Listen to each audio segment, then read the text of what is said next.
My name is Monica, and I am 34 years old.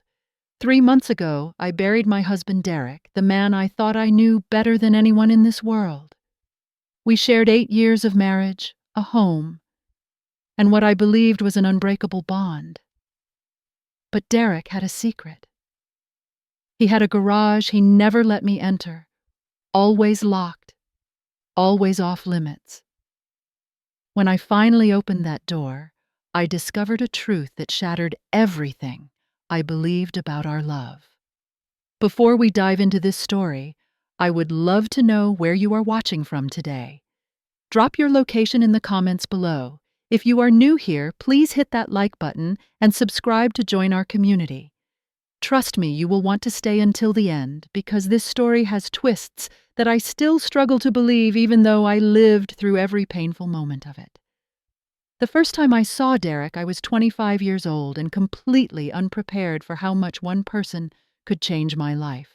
It was a Tuesday afternoon in downtown Austin at a small coffee shop called The Daily Grind. I had just graduated from college with my accounting degree and landed my first real job at a mid-sized firm. That day, I was sitting at a corner table with my laptop, trying to look professional, while secretly feeling terrified about the adult world I had just entered.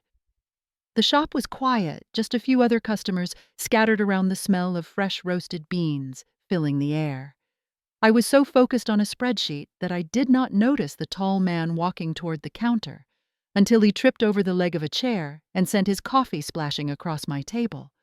Hot liquid sprayed across my keyboard, my notes, and the sleeve of my white blouse. I gasped and jumped up, grabbing napkins frantically. The man was apologizing before his feet even steadied, his voice deep and genuinely distressed. "I am so sorry," he kept saying, his hands reaching for napkins, too.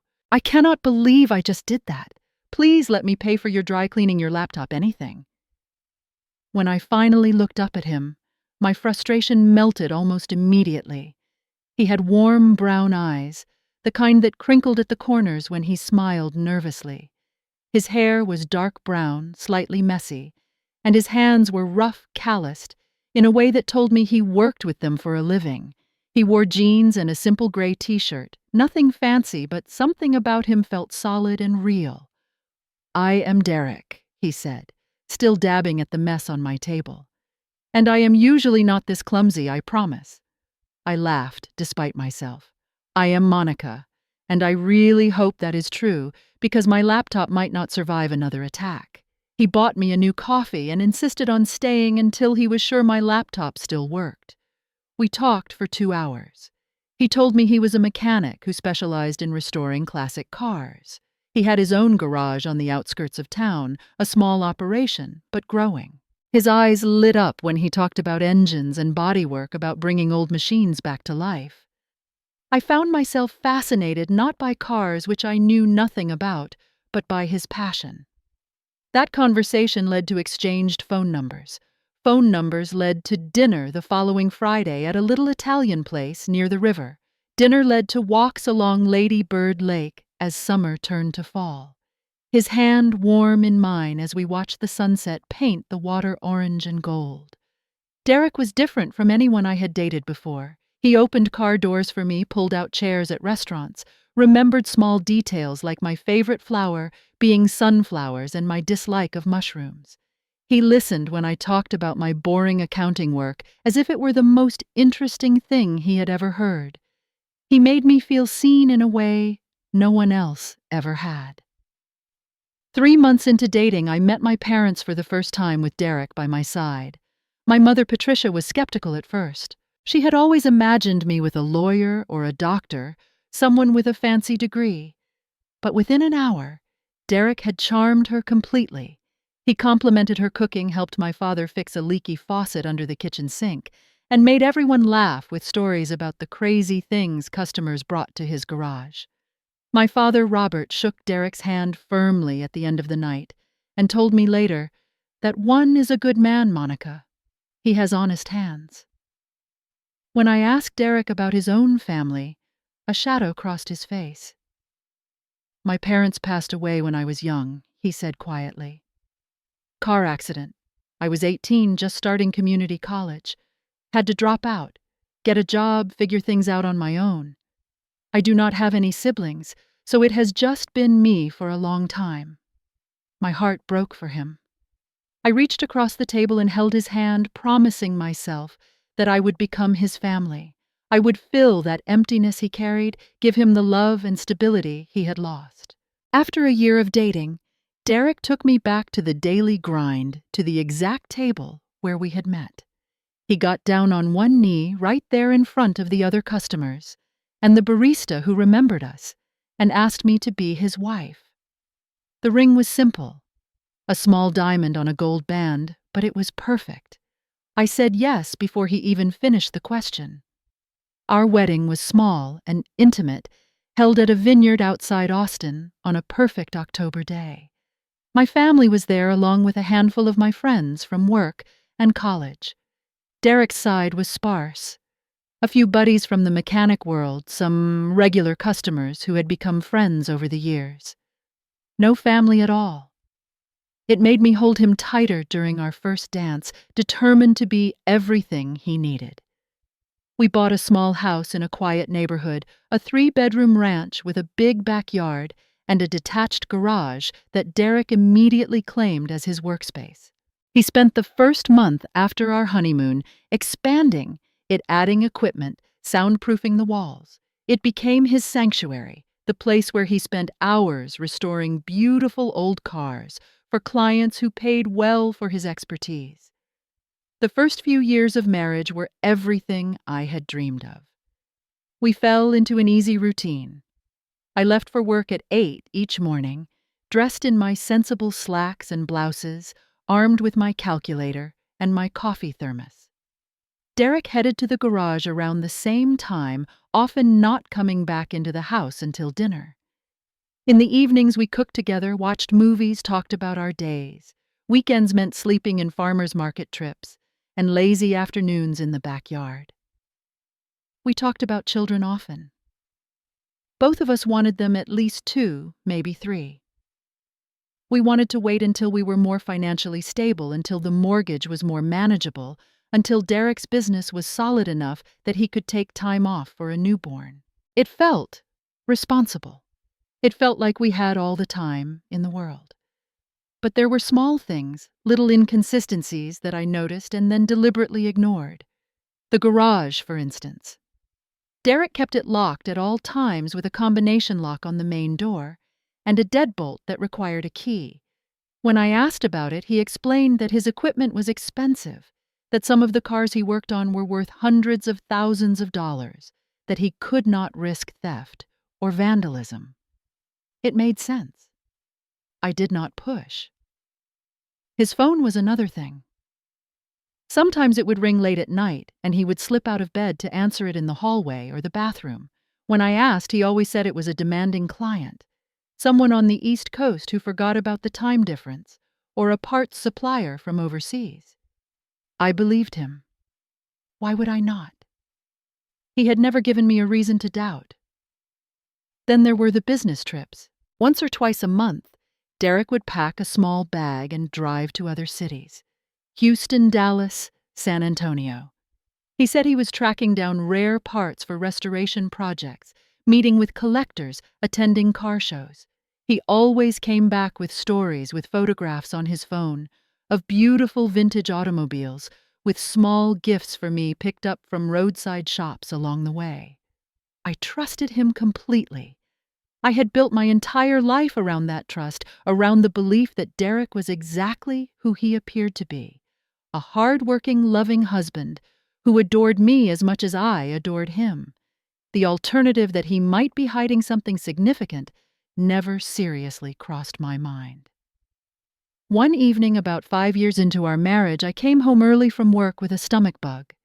Derek's truck was in the driveway, but he was not in the house. I figured he was in the garage, so I walked across the backyard and tried the door, thinking I would surprise him. It was locked as always. I knocked, but there was no answer. When I walked around to the side window, the blinds were closed tight. An hour later, Derek came into the house through the back door, apologizing for not hearing me.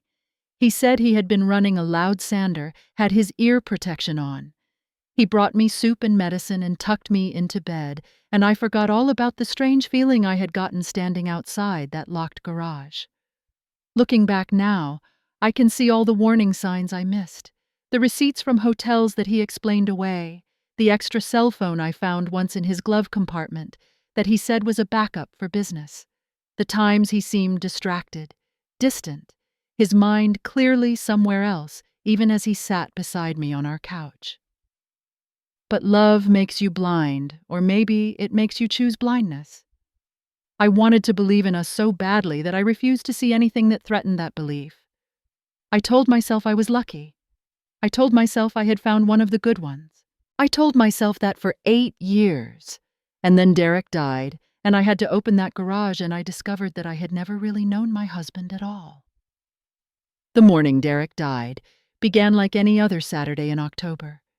The air was crisp, carrying the first hints of autumn, and the sun filtered through our bedroom curtains with that soft golden quality unique to fall mornings in Texas. I woke up to the smell of coffee already brewing, which meant Derek was awake and probably already planning his day. I found him in the kitchen, dressed in jeans and a flannel shirt, pouring coffee into a travel mug. He looked up when I walked in, his smile warm and familiar.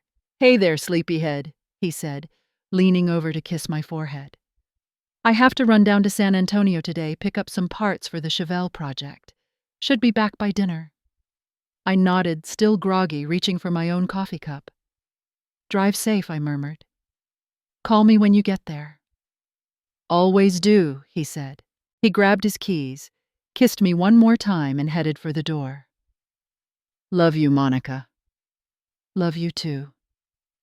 Those were the last words I ever said to my husband. I replayed them thousands of times in the weeks that followed, grateful that at least they were words of love, even if that love had been built on lies I did not yet know about. I spent the morning cleaning the house, doing laundry, catching up on the mundane tasks that pile up during a busy work week. Around noon, I made myself a sandwich and sat on the back porch enjoying the weather and the quiet. I texted Derek around 2 to ask how the trip was going. He responded quickly. Good, found what I needed, heading back soon. By 6 o'clock, I started dinner. By 7, I began checking my phone more frequently. By 8, I was pacing the living room calling Derek's cell and getting sent straight to voicemail. By 9, I was genuinely frightened, imagining car trouble, a dead phone battery, anything but the truth. The knock came at 9:30. 2 police officers stood on my front porch, their faces arranged in that careful expression of professional sympathy that I would come to know too well in the following days. One was a woman with kind eyes. The other was a younger man who could not quite meet my gaze. "Mrs. Peterson," the woman asked. "Yes, I am Officer Daniels and this is Officer Webb." "May we come inside?" I knew then. Some part of me knew before she even said the words, before she sat me down on my own couch and told me that Derek's truck had been involved in a collision on the highway, that another driver had crossed the median, that my husband had been killed on impact. I heard her voice as if from very far away, the words reaching me through water, through fog, through the sudden ringing in my ears. The next few days existed in fragments, disconnected moments I still struggle to piece together. My mother arriving from San Marcos, her arms around me as I sobbed. My father handling phone calls, funeral arrangements, all the terrible logistics of death. Friends bringing food I could not eat, offering condolences I could not absorb.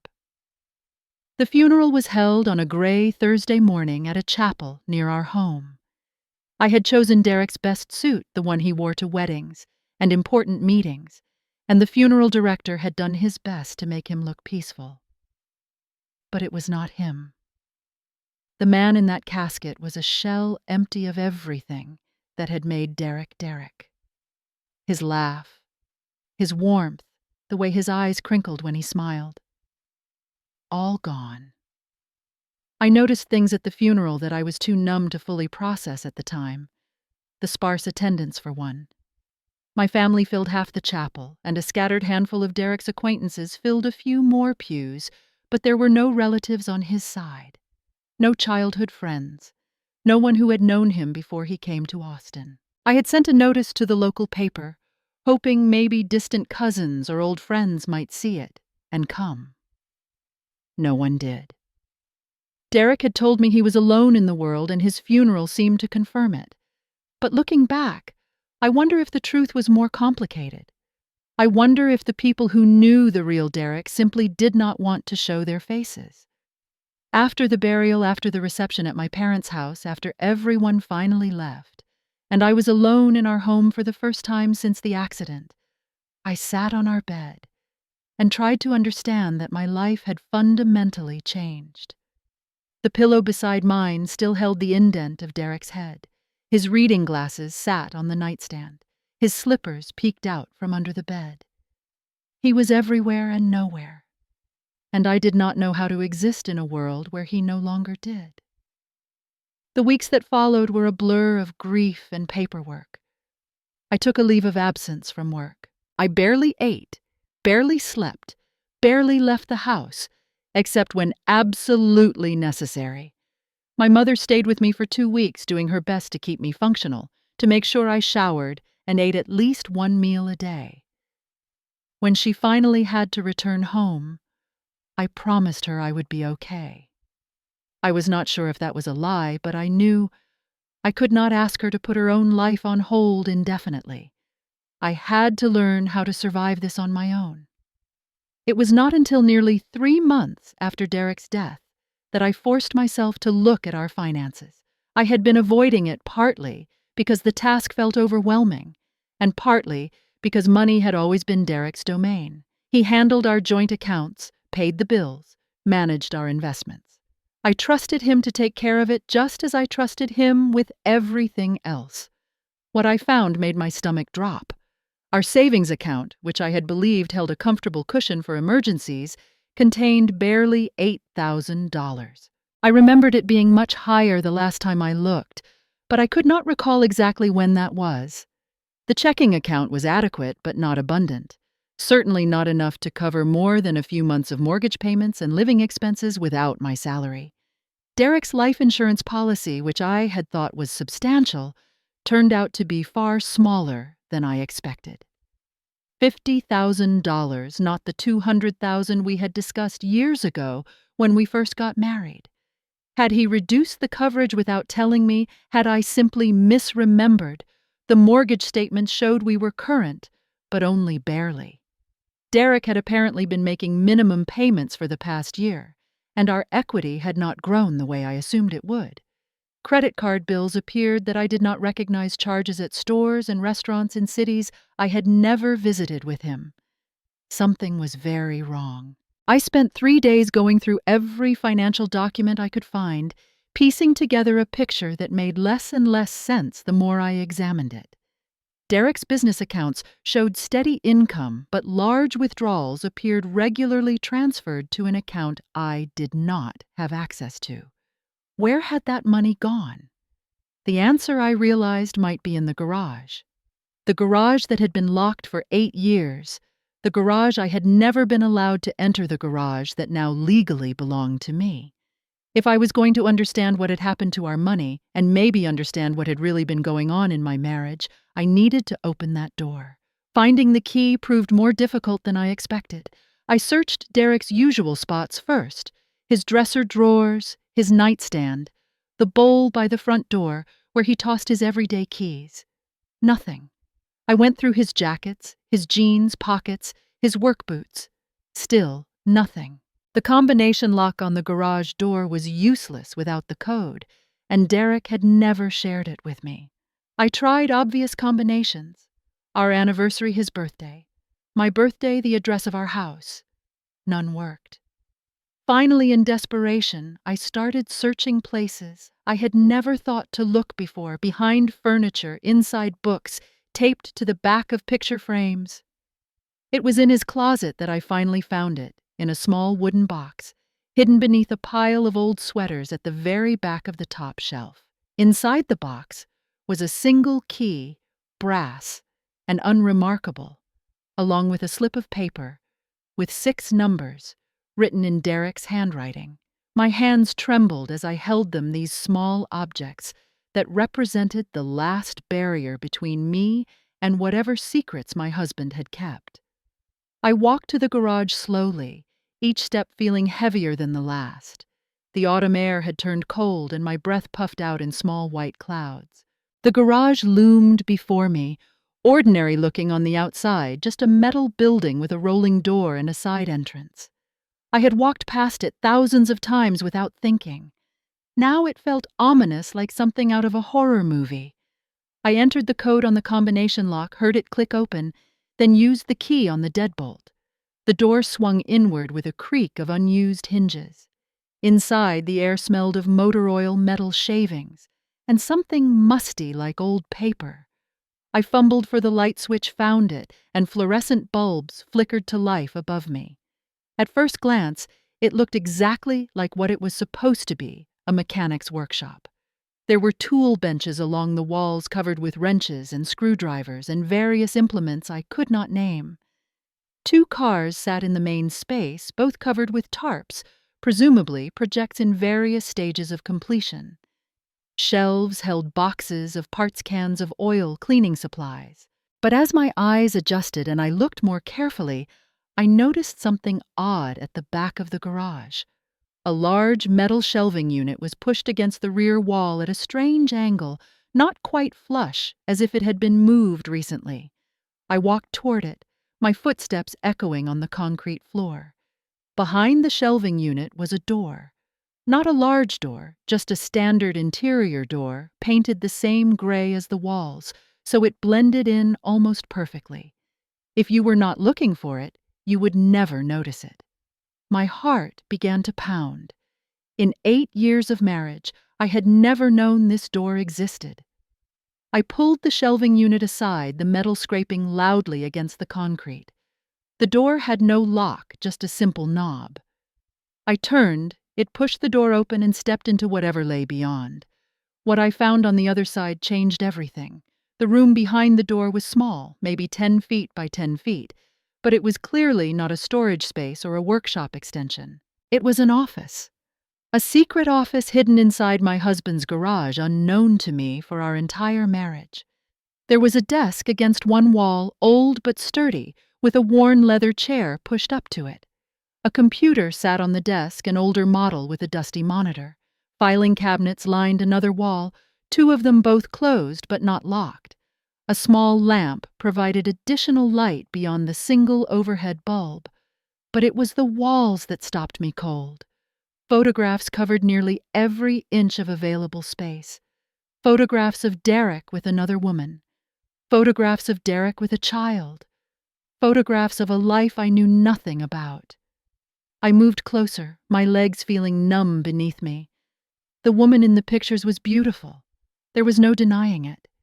She had blonde hair, wavy and shoulder length, and bright blue eyes that seemed to sparkle even in photographs. She looked to be around 30, fit and stylish, usually smiling in the pictures. And Derek, my Derek. In every image he looked happy. Not just happy, blissful, his arm around her waist, his lips pressed to her cheek, his eyes gazing at her with an adoration I recognized because he used to look at me that way too. Then there was the child. A little girl appeared in many of the photographs, growing older as I scanned from one image to another. In the earliest pictures, she was an infant, tiny and red-faced, cradled in Derek's arms. Then a toddler with wobbly legs, holding his hand as they walked through a park. Then a preschooler blowing out birthday candles, Derek and the blonde woman on either side of her. Then a kindergartner in a school uniform, Derek beaming proudly beside her. The girl had Derek's eyes, the exact same shade of brown, the same slight crinkle at the corners when she smiled. There was no question, none at all, that she was his daughter. I sank into the leather chair, unable to stand any longer. My vision blurred with tears, and for a long moment I could not do anything but sit there and try to remember how to breathe. My husband had another family, another woman, a child. A whole separate life that existed parallel to ours, hidden in plain sight for what looked like years. When I could finally move again, I started opening drawers and cabinets, desperate to understand the full scope of what I was looking at. The filing cabinets contained folders, dozens of them all labeled in Derek's neat handwriting. One folder held a lease agreement for a house at 742 Maple Street in Houston. Derek's name was on the lease, along with another name, Samantha Torres. The lease had been renewed every year for the past 6 years. Another folder contained utility bills for the Houston house. Electricity, water, gas, internet. All in Derek's name, all paid consistently, all showing a completely separate household, being maintained 3 hours away from our home in Austin. I found bank statements for an account I had never known existed, held at a different bank than the one we used together. The balance made me gasp. Over $80,000 just sitting there, accumulated over years of deposits that corresponded roughly to the mysterious withdrawals from his business accounts. There were credit card statements, too, showing purchases in Houston. Children's clothing, toys, women's jewelry, restaurant meals, movie tickets, groceries, an entire domestic life documented in financial records. And then I found the birth certificate. Lily Marie Peterson. Born 6 years ago at a hospital in Houston, mother Samantha Maria Torres, father Derek James Peterson. My husband had signed his name to this document, claiming this child as his own. He had done it while married to me, while sleeping in my bed, while telling me he loved me and promising me a future together.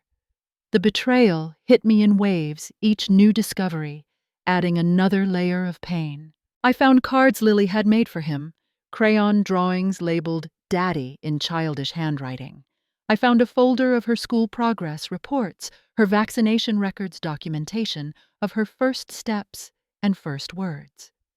Derek had been there for all of it, all the milestones of his daughter's life, while I sat at home in Austin, believing he was at car shows or meeting with parts suppliers. I do not know how long I sat in that room surrounded by evidence of my husband's double life. It might have been hours. At some point, darkness fell outside and the only light came from the dim bulb overhead and the glow of the computer monitor I had accidentally awakened by bumping the mouse. The computer. Of course. With trembling fingers, I moved the mouse and watched the screen come to life. It was password protected, but by now I knew Derek well enough to make educated guesses. I tried Lily's birthday. Incorrect. I tried Samantha's name in various combinations. Incorrect. I tried Lily 0613, the date on the birth certificate. The desktop appeared. What I found on that computer would keep me awake for many nights to come. Emails between Derek and Samantha spanning 7 years, starting just a year after we got married. Hundreds of them, maybe thousands, documenting an entire relationship from first flirtation to deep commitment. They had met at a classic car show in Houston, where Samantha was working as an event coordinator. In early emails, Derek told her he was divorced, that his ex-wife lived in Austin, that they had parted amicably but had no remaining connection. He painted himself as a lonely man, dedicated to his work looking for love. She fell for him. Of course she did. Derek was charming, attentive, all the things that had made me fall for him too. Within months they were serious. Within a year she was pregnant. The emails from that period showed Derek wrestling with the situation, although his wrestling never seemed to include the option of telling the truth. He told Samantha he wanted to marry her, but had to sort out some business complications first. He told her he was building a future for them, that he needed just a little more time. He told her he loved her more than anything. He told her the same things he told me. When Lily was born, Derek's emails became those of a devoted father. He wrote about holding his daughter for the first time, about the overwhelming love he felt, about his determination to be the best dad he could be. He promised Samantha that their family would be complete soon, that he was working on making everything official. 6 years of promises, 6 years of lies, 6 years of driving back and forth between two homes, two women, two completely separate lives. The most recent emails from just weeks before Derek's death showed him preparing to make a choice. He wrote to Samantha that he was finally ready, that he would talk to Monica soon, that they could start their real life together before the end of the year. He was going to leave me. After 8 years of marriage, my husband was planning to walk out the door and into the arms of another family, and I would never have seen it coming. I sat in that secret office until dawn, reading emails, looking at photographs, crying until I had no tears left. And when the first light of morning crept through the garage windows, I knew what I had to do. I had to find Samantha Torres. I had to look in the face of the woman who had shared my husband for 7 years. I had to understand how this had happened, and maybe somehow figure out how to survive it. For 3 days after discovering the secret room, I barely functioned. I called in sick to work, something I never did. I stopped answering phone calls from my mother, from friends, from anyone who might ask if I was okay. I was not okay. I was the furthest thing from okay I had ever been. During the day, I moved through the house like a ghost, unable to eat, unable to sleep, unable to do anything but replay the last 8 years in my mind and see every moment differently. The business trips, the late-night phone calls, the locked garage, the mysterious withdrawals from our accounts. Every red flag I had ignored, every warning sign I had explained away, now blazed in my memory like neon lights. At night, I returned to the secret room. I read more emails, examined more documents, studied every photograph, until the faces in them were seared into my brain. I was torturing myself, I knew that, but I could not stop. It was like picking at a wound, painful, but impossible to resist. On the third night, I made a discovery that reignited my determination to understand everything. Deep in the computer files, I found a folder labeled Financial. Inside were spreadsheets tracking Derek's monetary arrangements for both of his lives. He had been meticulous, almost frighteningly so, in keeping his deception organized. The spreadsheets showed that Derek had been sending Samantha $5,000 every month for the past 6 years. This money came from his business account, from cash payments that never made it to our joint finances, and from strategic skimming of our household budget.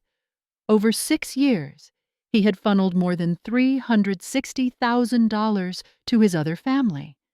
$360,000. Money that should have gone to our savings, our retirement, our future children. Money I had earned too through years of careful budgeting and sacrifice. He had stolen it from me to support the family he was building without my knowledge. The rage that filled me was unlike anything I had experienced before. It burned through this numbness that had settled over me since Derek's death, replacing it with something hot and fierce and alive. I was not just hurt anymore, I was furious. I needed answers, not guesses, not assumptions, but real answers from someone who knew the truth. And there was only one person who could give them to me. The next morning, I made a decision. I would go to Houston. I would find Samantha Torres. I would look her in the eye and demand to understand how my life had become a lie. But first, I did some research. Using the documents in Derek's files, I found everything I could about the woman my husband had chosen over me. Samantha Torres, age 32, worked as a marketing consultant from home.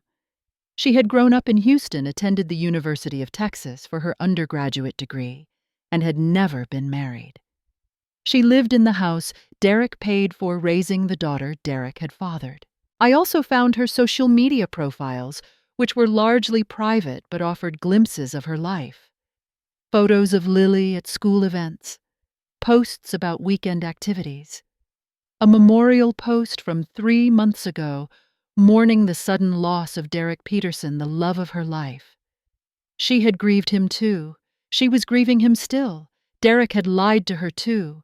He had told her he was divorced, that I was an ex-wife from a previous life. She had no idea I existed, just as I had no idea she existed. We were both pawns in his elaborate game, both manipulated by the same charming, deceitful man. It did not make me feel better exactly, but it complicated the simple narrative of villains and victims that I had constructed in my mind. Maybe there were no villains here except Derek, and he was beyond my reach now, beyond accountability, beyond everything. I also did something practical during those research days. I contacted the neighbors around our home, people who had known Derek casually, who might have seen something over the years. Margaret Chen lived 3 houses down from us. She was 65, widowed, and spent most of her time gardening and keeping an eye on the neighborhood. I had always liked her, though we were not close. When I knocked on her door, she welcomed me inside with tea and sympathy, expressing her condolences for my loss.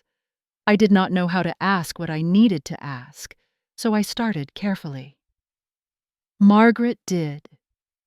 Derek ever have visitors at the house when I was not home? I am trying to piece together some things for insurance purposes. She hesitated, and in that hesitation I saw confirmation of my worst fears. I saw him once, she admitted finally. About 3 years ago, maybe. You were out of town for a work conference, I think. I saw a little girl in his backyard playing on the swings. I assumed she was a niece or something. I did not want to pry. I felt like I had been punched. He had brought his daughter to our home, to my home. While I was away trusting him completely, he had brought his other life into the space we shared.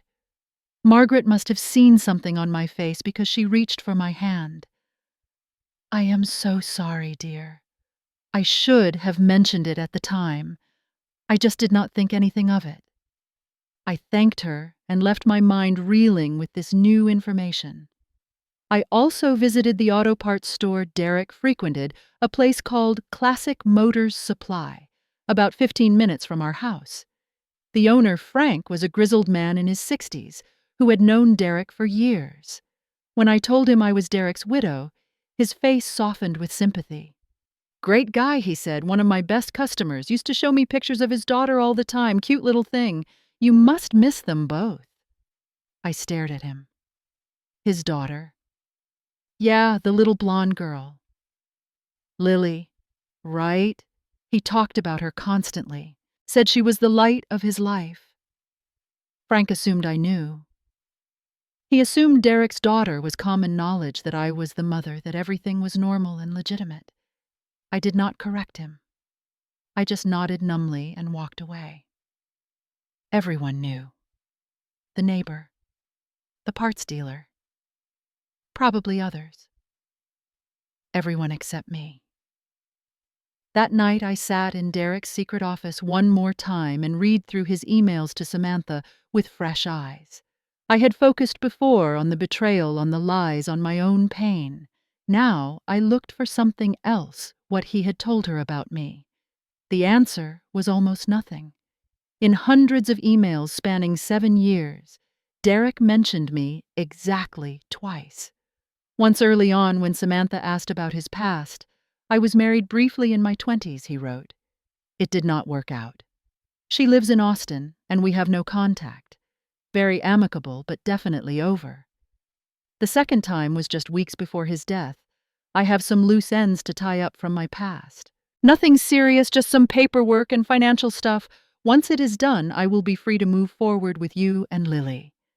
I cannot wait to start our real life. I was the loose end, the paperwork, the obstacle standing between Derek and his real life with his real family. 8 years of marriage, 8 years of love and trust and shared dreams, and he reduced me to something to be tidied up and discarded.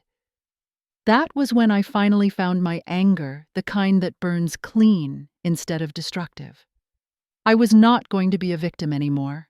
I was not going to sit in this house surrounded by memories of a lie, feeling sorry for myself. I was going to get answers. I was going to get justice, and I was going to get my life back.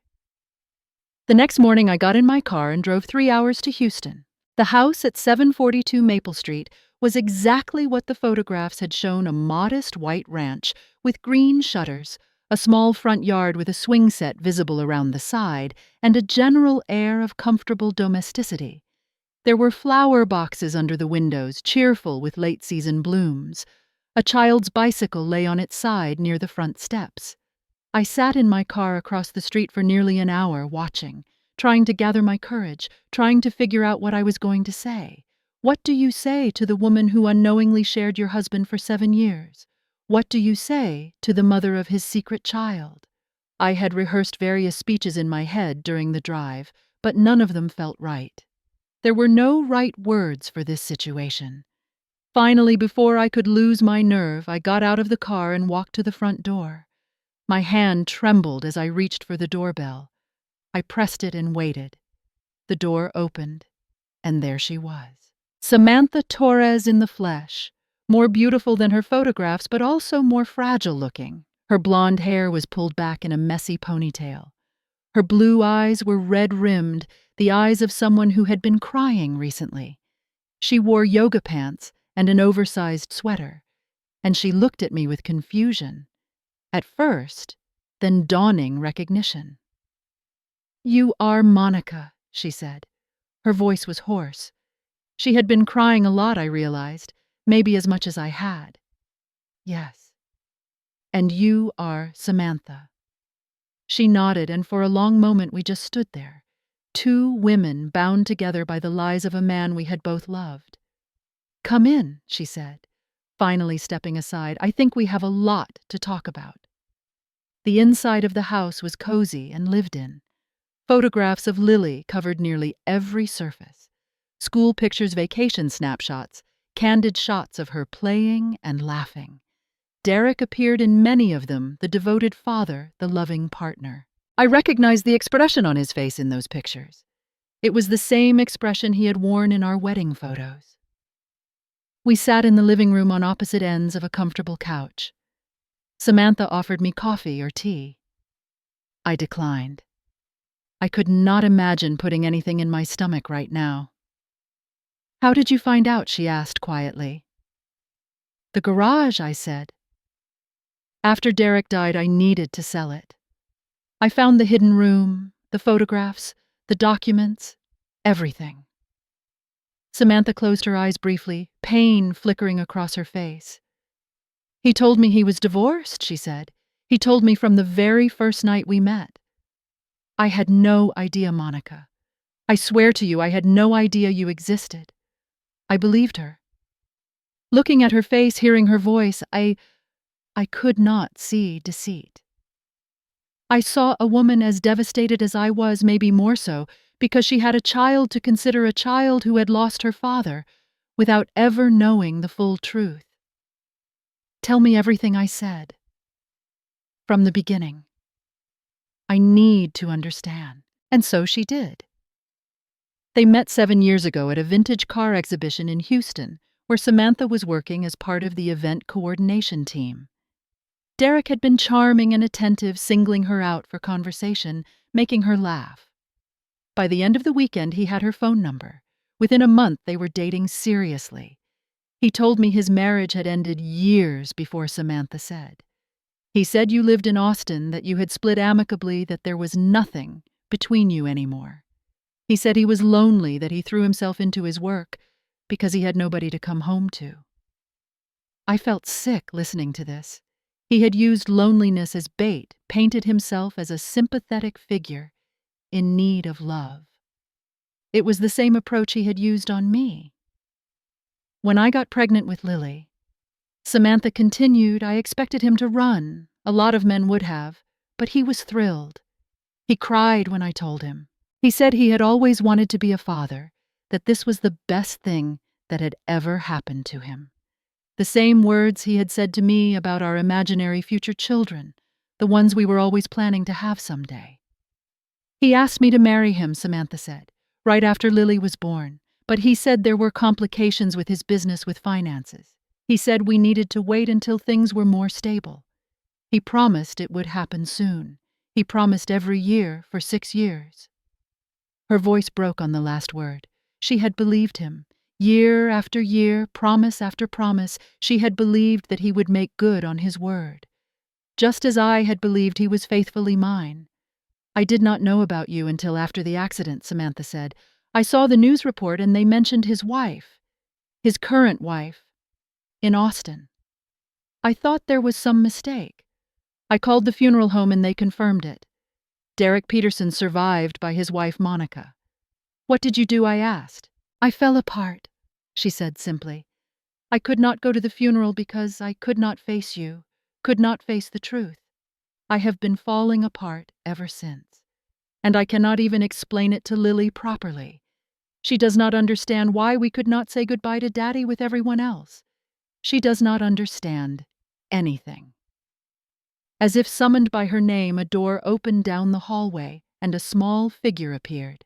Lily, 6 years old, with her father's brown eyes and her mother's blonde hair. She looked at me with curiosity, but no fear. Mommy. Who is that?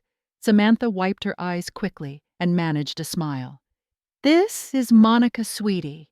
She was a friend of Daddy's. Lily walked closer, examining me with the frank assessment only children can manage. Are you sad about Daddy too? She asked. I nodded, not trusting my voice. Me too, Lily said.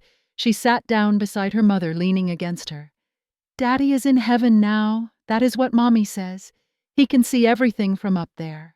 Looking at this child, this innocent little girl who had no idea about the chaos surrounding her existence, I felt my anger at Derek intensify, even as my heart softened toward her.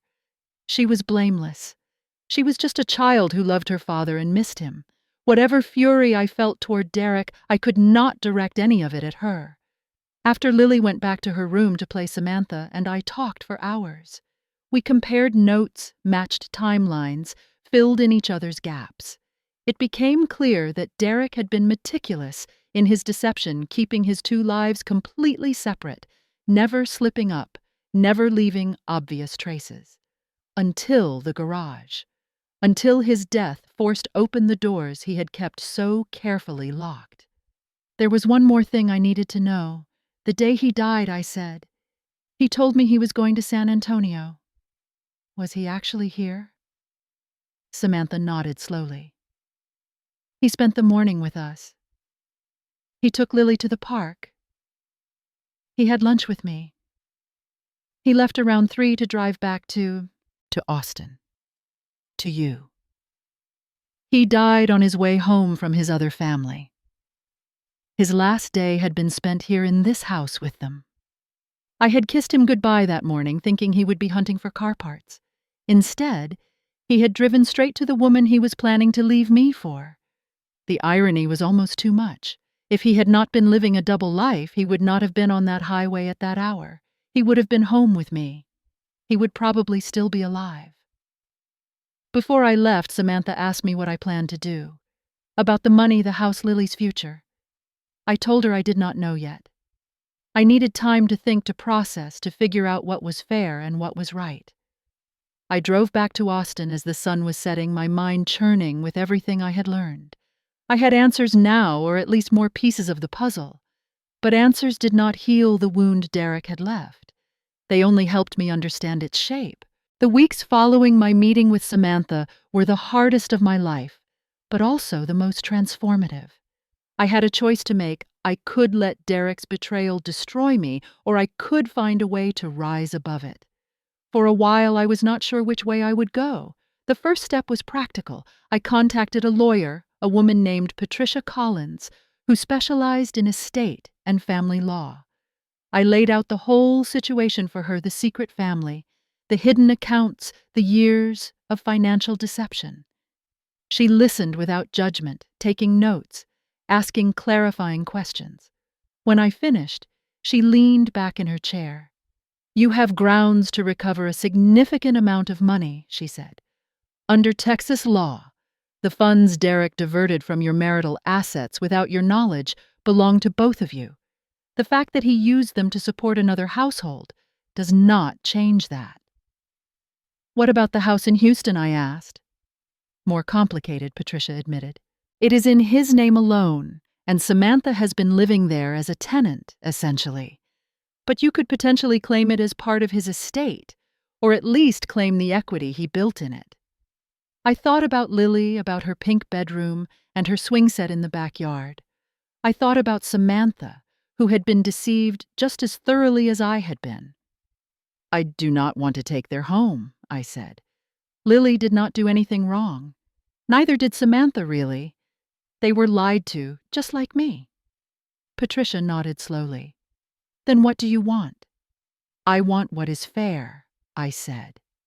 I want the money Derek stole from me. I want to be able to pay off my debts and start over. But I do not want to punish a child for her father's sins. We worked out a plan. Patricia would help me claim Derek's hidden bank accounts, which were legally part of our marital assets. She would also work with Samantha's lawyer to arrange the sale of the Houston house, with the proceeds split between us. I agreed to have my portion of any remaining assets set aside in a trust for Lily to be released when she turned 18.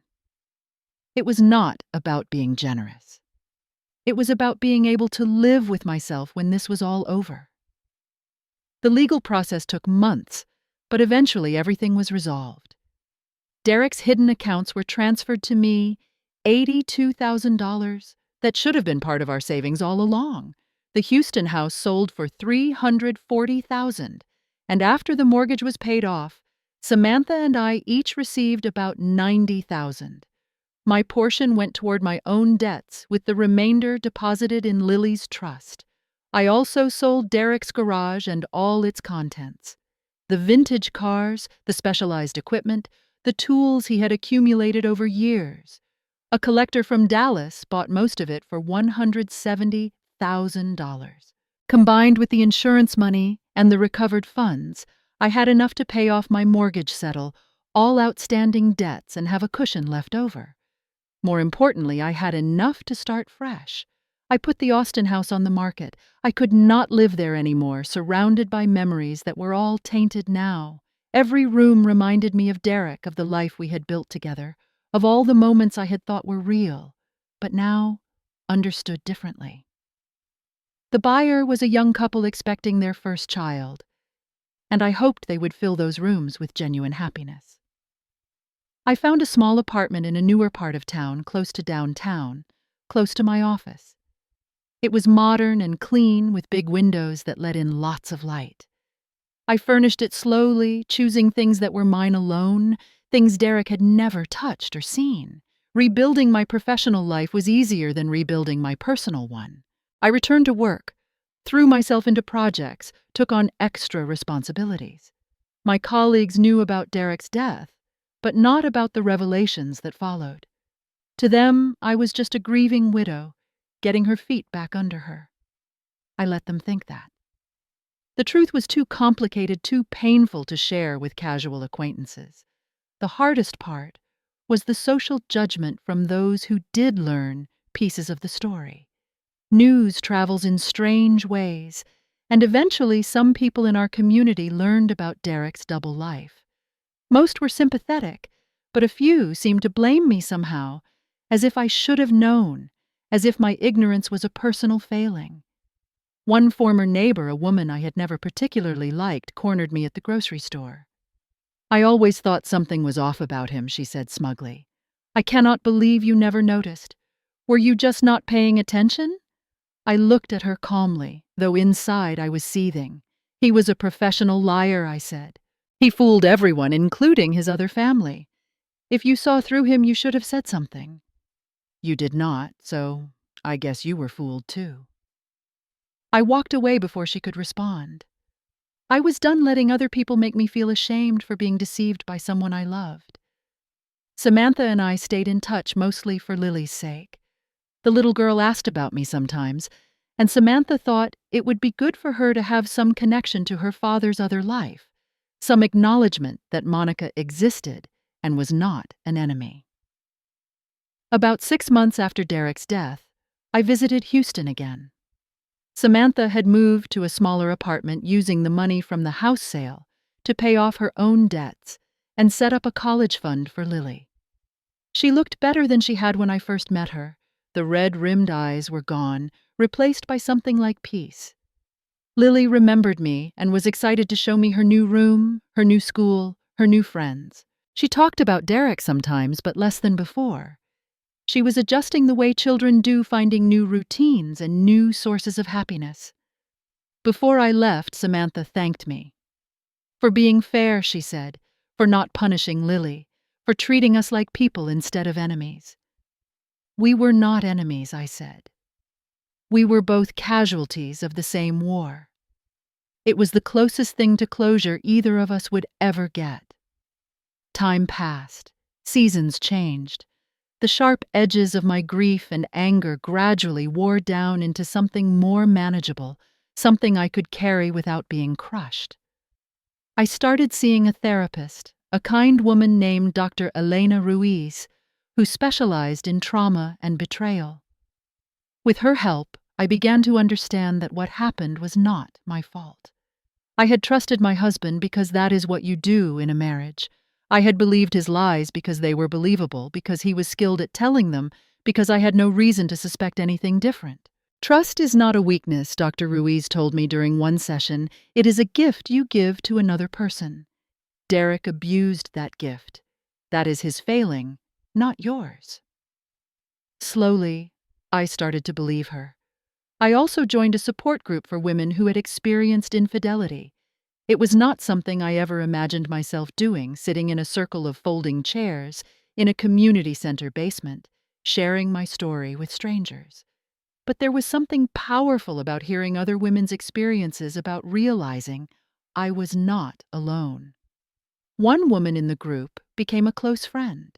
Her name was Grace, and her story was different from mine, but equally painful. She had discovered her husband's decade-long affair when his mistress showed up at their door pregnant and demanding he choose. Grace had chosen for him. She filed for divorce that week. Grace understood things that my other friends could not. She knew what it was like to question every memory, to wonder what else had been a lie, to look at old photographs and see a stranger's face. We would meet for coffee or wine, depending on the day, and talk for hours about healing, about moving forward, about the slow work of rebuilding a life. I also rediscovered things I had loved before Derek, things I had set aside during our marriage. I had always wanted to travel, and Derek was never enthusiastic about it, so I had stopped suggesting trips. Now I booked a solo vacation to Colorado, hiking through mountains I had only seen in photographs. I stood at the top of a ridge and looked out at the vast wilderness and felt, for the first time in months, genuinely free. I started painting again, something I had done constantly in college but abandoned after graduation. I set up a small studio corner in my apartment, bought canvases and acrylics, and spent weekend afternoons creating images that had nothing to do with anything except what I wanted to put on the canvas. Most of them were terrible. Some were okay. The quality did not matter. What mattered was that I was doing something purely for myself. I changed my appearance not drastically, but meaningfully. Cut my hair shorter than I had worn it since high school. Tried new styles of clothes, brighter colors, bolder patterns. Each change was a small declaration of independence, a statement that I was no longer half of a couple, no longer defined by my relationship to someone else. Not everything was easy. There were setbacks, days when grief or anger would surge back without warning and knock me flat. There were nights when I lay awake replaying moments from my marriage, torturing myself with what-ifs and should-haves. There were times when I wondered if I would ever be able to trust anyone again. But there were also breakthroughs. Moments when I realized I had gone a whole day without thinking about Derek. Mornings when I woke up and felt something like excitement for the day ahead. Conversations with friends where I laughed, really laughed, without any shadow of sadness behind it. About a year after Derek's death, I got an unexpected message from Samantha. Lily had a school project about family, and she wanted to include something about her father. Samantha asked if I had any photographs of Derek from before They met pictures that might show him as a young man before everything got complicated. I hesitated. The idea of helping preserve Derek's memory felt strange, given everything he had done. But I thought about Lily, about her need to understand where she came from, about her right to know her father despite his flaws. I sent Samantha a few photographs of Derek at our wedding, looking young and hopeful. Derek standing in front of his first garage, proud of his new business. Derek laughing at some holiday dinner surrounded by my family, who had welcomed him without reservation. Looking at those pictures, I felt something I had not expected. Not anger, not grief, but a kind of distant sadness for what could have been. Derek was not a monster. He was a deeply flawed man who made terrible choices that hurt everyone who loved him. I would never forgive what he did, but I could acknowledge that the person I fell in love with, the person in those photographs, was not entirely a fiction. He was real. He just was not complete. That realization felt like progress. It felt like healing. As I approached the second anniversary of Derek's death, I took stock of my life. I had a job I was good at, friends who cared about me, a comfortable home of my own choosing. I had survived something that could have broken me, and I had come out the other side stronger than before. I was not the same person I had been during my marriage. That Monica, the one who trusted blindly, who built her entire identity around being someone's wife, who avoided conflict and ignored warning signs, she was gone. In her place was someone warier, but also wiser. Someone who knew her own worth. Someone who would never again lose herself in another person's shadow. One evening I stood on the balcony of my apartment, watching the sun set over Austin. The sky blazed orange and pink, beautiful and fleeting. I thought about Derek, about Samantha, about Lily. I thought about the garage and its secrets, about the life that had unraveled, and the one I had built in its place. I had not found romantic love again, and I was not sure if I ever would. The idea of opening my heart to someone new still felt terrifying, like standing at the edge of a cliff and being asked to jump, but I was no longer closed off to the possibility. Someday, maybe, with the right person in the right circumstances. Trust could be rebuilt. I had to believe that, or Derek's betrayal would have poisoned not just my past, but my future too. For now, I was okay on my own. More than okay. I was content. I was at peace. I was free. The secret in Derek's garage had destroyed my illusions, but it had also set me free from a lie I did not know I was living. In a strange way, I was grateful. Not for the pain, never for the pain, but for the clarity that came after. I knew now who I was without Derek. I knew I could survive anything. I knew that my capacity for love and trust, though wounded, was not destroyed. And I knew that the best chapters of my life were not behind me. They were still being written one day at a time in a story that belonged entirely to me. Sometimes the worst discoveries lead us to the best versions of ourselves. Sometimes we have to lose everything we thought we knew before we can find who we really are. Derek taught me that in the cruelest possible way, but the lesson once learned could never be taken from me. I am Monica. I am 36 years old now. I am a survivor, and whatever comes next, I am ready. Thank you so much for staying with me through this entire story. It means more than you know. As I close this chapter of my life and share it with all of you, I want to leave you with a question that I still think about sometimes. If you discovered that someone you loved had been living a double life, would you want to know the truth, no matter how painful? Or would you prefer to remain in blissful ignorance? Please drop your thoughts in the comments below. I would love to hear your perspective, and I read every single comment. Your stories and your wisdom have helped me more than you realize. If this story touched your heart or made you think, I hope you will hit that like button so more people can find their way here. And if you have not already, Please subscribe to this channel and turn on notifications so you never miss a new story. There are so many more stories to tell, so many more journeys to share together. If you know someone who is going through a difficult time, someone who has experienced betrayal or loss and needs to feel less alone, please share this video with them. Sometimes the knowing that others have survived similar pain is the most powerful medicine of all. From the bottom of my heart, thank you for being here. Thank you for listening. Thank you for caring. I wish you all the love you deserve, the truth you need, and the strength to face whatever secrets life may reveal. Take care of yourselves, and remember that no matter how dark the garage may seem, there is always light waiting on the other side. Until next time.